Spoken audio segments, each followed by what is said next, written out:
Let's start without illusions. You didn't become who you are because of destiny or some vague soul plan.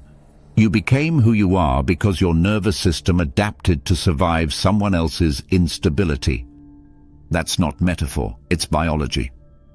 Your heartbeat, your breath patterns, your facial muscles, your digestive rhythm, they all organized around the emotional weather of the person who raised you. The human nervous system is not born self-regulating. It co-regulates. That means your sense of safety or danger was first borrowed from the people around you. If your mother's face softened when you smiled, your brain learned, I exist and I'm safe. If her tone changed unpredictably, if affection came with tension, if her silence froze the room, your brain learned something else. Love is a moving target. Safety must be earned. Every personality trait you think defines you, the drive to fix, the fear of conflict, the urge to disappear when things get hard, was once a survival algorithm. That's what trauma really is. Not the event, the reorganization. A nervous system so shaped by someone else's volatility that it mistakes vigilance for love. Your mother wasn't just a caretaker. She was your first mirror. Your brain literally built its sense of self by reading her reactions. If that mirror reflected warmth and curiosity, your neurons wired around trust. If it reflected anxiety, withdrawal, or contempt, your neurons wired around performance. That's why, decades later, you might find yourself exhausted from being the strong one, the caretaker, or the calm one. Because you were trained to become who others needed to keep the peace, not who you actually are. And here's the tragic irony. You keep repeating that same choreography with new people, lovers, bosses, friends, trying to earn the security you never got. That's not love. That's attachment reenactment. Neuroscience proves this isn't poetic, it's mechanical. Studies from the University of Wisconsin and UCLA show that early emotional neglect alters the structure of the prefrontal cortex and the amygdala. Children raised in emotional chaos show heightened activity in the insula, the part of the brain that tracks bodily threat, meaning their own bodies become the source of anxiety.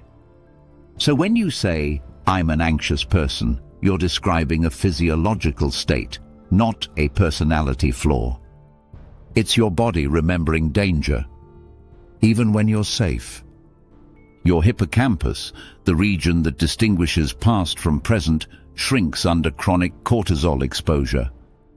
That's why a simple disagreement can trigger the same panic you felt as a child. Your body doesn't know it's 2025. It thinks it's still 5 years old and someone's angry again. There's a deeper layer, one almost no one talks about. It's the unconscious loyalty between child and parent. The belief that healing, growing, or surpassing the parent equals betrayal. You think you're afraid of success. You're not. You're afraid of becoming freer than your mother ever was. This is called emotional entanglement, an invisible promise the child makes. I'll carry your pain, so you won't be alone in it. That's why guilt appears every time you set a boundary or rest. Your nervous system interprets peace as abandonment. You can't outgrow what you still protect. Let's make it real. Every time you overwork, overgive, over-explain, you're not chasing validation. You're regulating cortisol. Your body confuses productivity with safety. Stillness triggers memories of helplessness.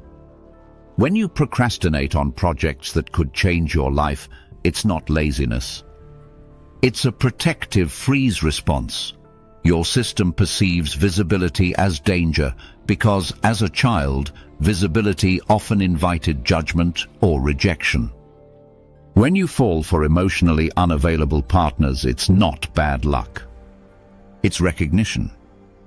Your amygdala fires in response to the familiar rhythm of uncertainty. Your body calls it chemistry. But it's not love, it's homeostasis. We don't fall in love. We fall into pattern. And until that pattern becomes conscious, we'll keep calling dysfunction destiny. Freud described this in 1914, the compulsion to repeat. But modern neuroscience fills in the missing piece. The brain doesn't repeat trauma because it enjoys pain. It repeats because it's trying to resolve what it couldn't integrate. You're not addicted to suffering, you're addicted to familiar neurochemistry. Your body releases the same blend of adrenaline, cortisol, and oxytocin it did when you were a child trying to earn love. That's why chaos feels alive, and peace feels dead. To heal means to grieve stability you never had. It's not glamorous. It's physiological withdrawal. So what does healing actually look like? Not affirmations, not forgiveness letters. Nervous system retraining. Here's the paradox. The nervous system can't be convinced. It must be experienced. You can't tell your body it's safe, you must show it. That means exposure to new sensations, slowness, stillness, quiet, and letting the old alarm bells ring without obeying them. When you rest and feel restless, stay. When you set a boundary and feel guilt, stay. When you succeed and feel shame, stay. You're not regressing, you're rewiring. Each time you resist the urge to self-punish, you build new synapses between the amygdala, fear, and prefrontal cortex, reason. That's neuroplasticity in real time. You don't heal through willpower, you heal through repetition under safety. Start practicing this inner dialogue. When your mind spirals into anxiety, my body is remembering, not predicting. When you feel guilt for resting, peace isn't betrayal. When you feel unworthy of good things, that's not humility, that's conditioning. When your inner critic attacks, this voice is borrowed. Every time you interrupt an automatic shame response, you're breaking neural myelination, the insulation that keeps trauma patterns firing effortlessly. It's not symbolic. It's electrical. Chronic guilt is a primitive attempt at control. Children blame themselves for parental chaos because it restores the illusion of agency. If it's my fault, I can fix it. If I'm the problem, I can be the solution. That illusion becomes your adult nervous system's operating code. You overwork because fatigue feels safer than helplessness. You overanalyze because control feels safer than trust. You stay small because being seen once brought pain. The only cure for guilt isn't forgiveness, it's reality testing.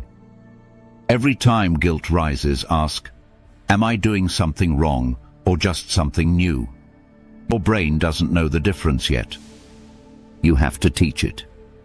No one warns you that healing feels like losing your identity. Because for decades your self was built around compensations, hypervigilance, caretaking, perfectionism. When you drop those defenses, there's an existential void. You're not broken. You're unoccupied. That's the space where your real self begins to grow. But that void is unbearable for a nervous system addicted to noise. That's why people relapse into old habits the moment things get quiet. Their body mistakes peace for danger. The amygdala can't yet tell the difference between I'm calm and I'm disconnected. You have to stay through the silence long enough for your nervous system to learn. Calm doesn't mean alone. Reparenting isn't about pretending your mother was different. It's about updating the caretaker inside you. A secure inner parent doesn't indulge your pain, it contains it. It says, I see your fear, but I won't let it drive. I see your sadness, but I won't abandon you there. This isn't spiritual fluff, it's a polyvagal reset. Your vagus nerve, which regulates emotional safety, learns calm through voice tone, breath, and eye gaze. That's why talking to yourself kindly works. It's not magic, it's vagal tone regulation. If you whisper to yourself with warmth, your heart rate variability increases. Your body registers, safety is now internal. That's how self-compassion rewires physiology. What about your mother? Maybe she'll never admit what happened. Maybe she'll rewrite history. Maybe she was too wounded herself to give you what you needed. But your healing does not require her confession. You don't need her to say sorry.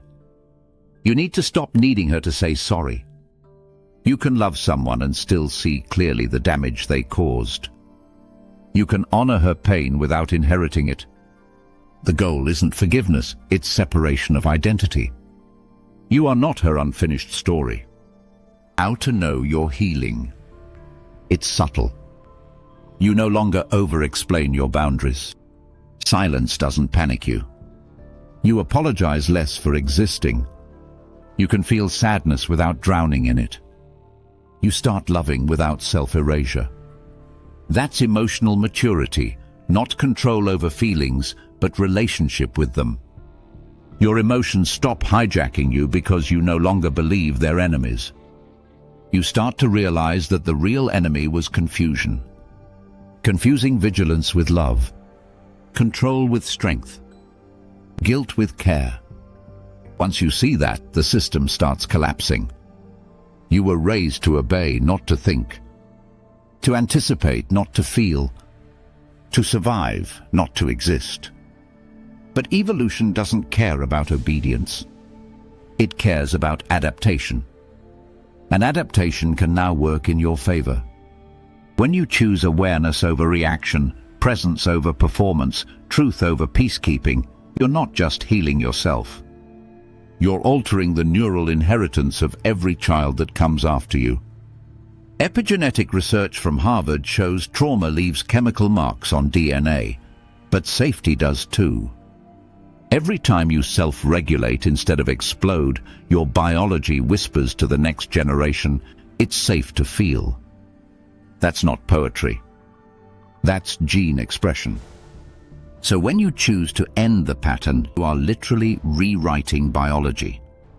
You will never get the mother you wanted, but you can become the nervous system she couldn't build. And that's not a metaphor. That's evolution completing itself through you. Healing is not forgiveness. It's control. The ability to say, I understand where it started and it ends with me.